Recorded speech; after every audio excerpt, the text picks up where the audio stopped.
Esta videoaula vai ser uma introdução pré-absolutismo, para que você possa entender todo o contexto que gerou a centralização do poder nas mãos dos reis, no chamado Estado moderno nacional europeus, e, consequentemente, o absolutismo monárquico europeu, ou simplesmente antigo regime.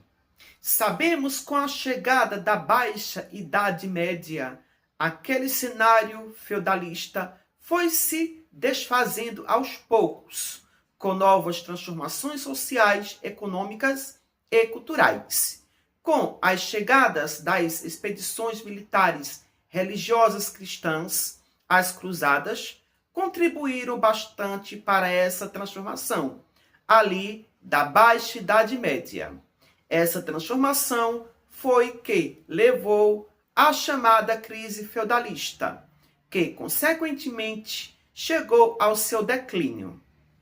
Quais foram as principais causas ou fatores que contribuíram para o declínio do sistema feudal? São eles: a centralização do poder nas mãos dos reis na Baixa Idade Média foi impulsionada principalmente pela crise do sistema feudal e pela aliança entre a realeza e a burguesia.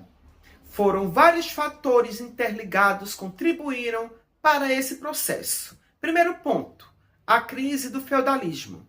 Eventos como a Peste Negra, a Guerra dos 100 Anos e as revoltas camponesas enfraqueceram o poder dos senhores feudais e a estrutura fragmentada do sistema feudal.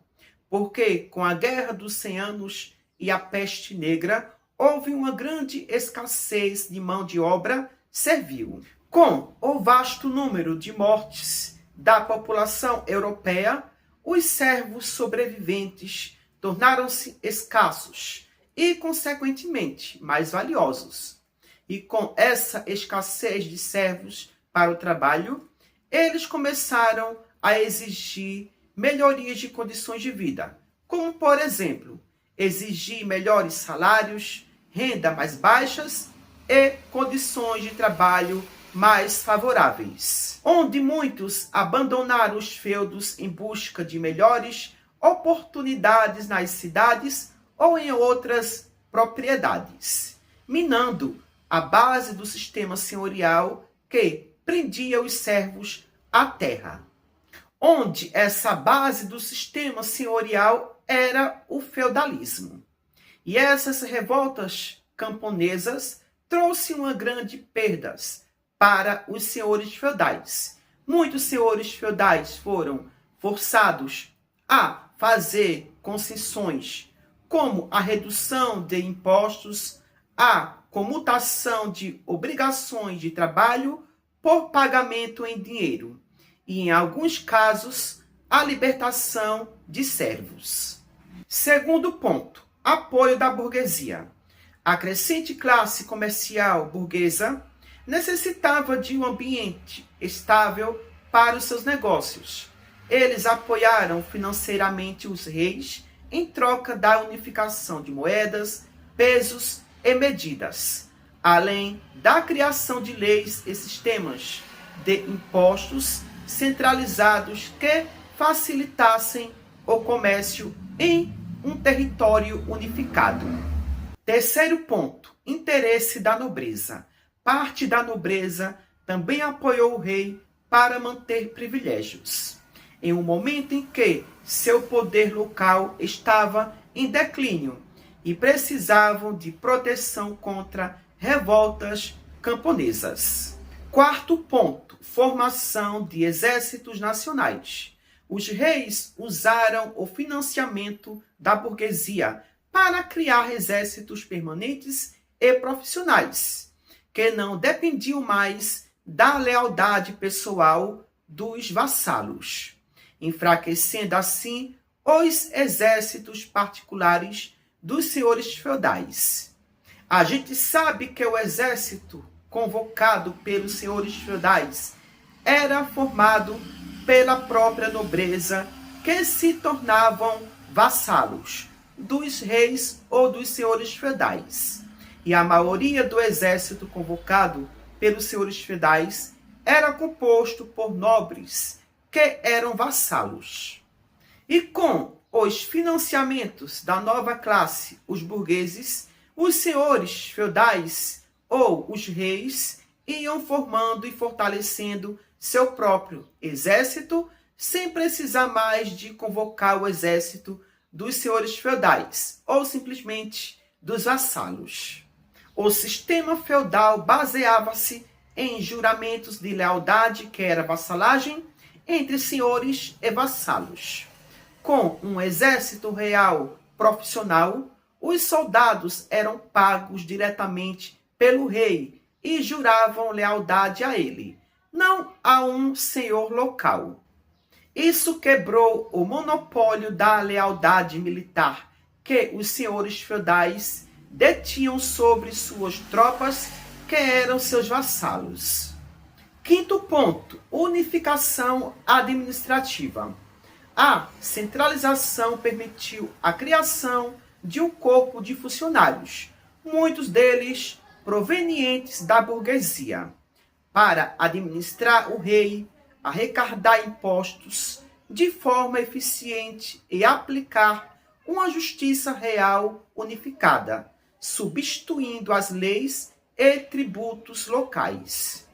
Porque, neste caso, a nobreza só apoiou essa centralização de poder nas mãos dos reis com interesses pessoais, em benefícios próprios.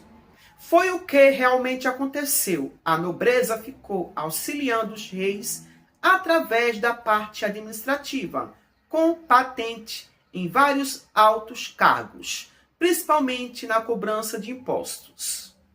Quinto e último ponto, controle sobre a igreja.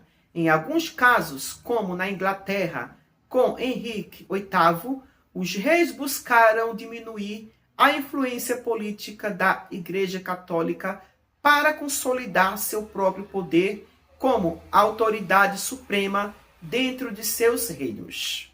Esses fatores combinados levaram à formação dos Estados nacionais modernos e ao fortalecimento do poder monárquico, que, em sua forma mais extrema, se transformaria no absolutismo.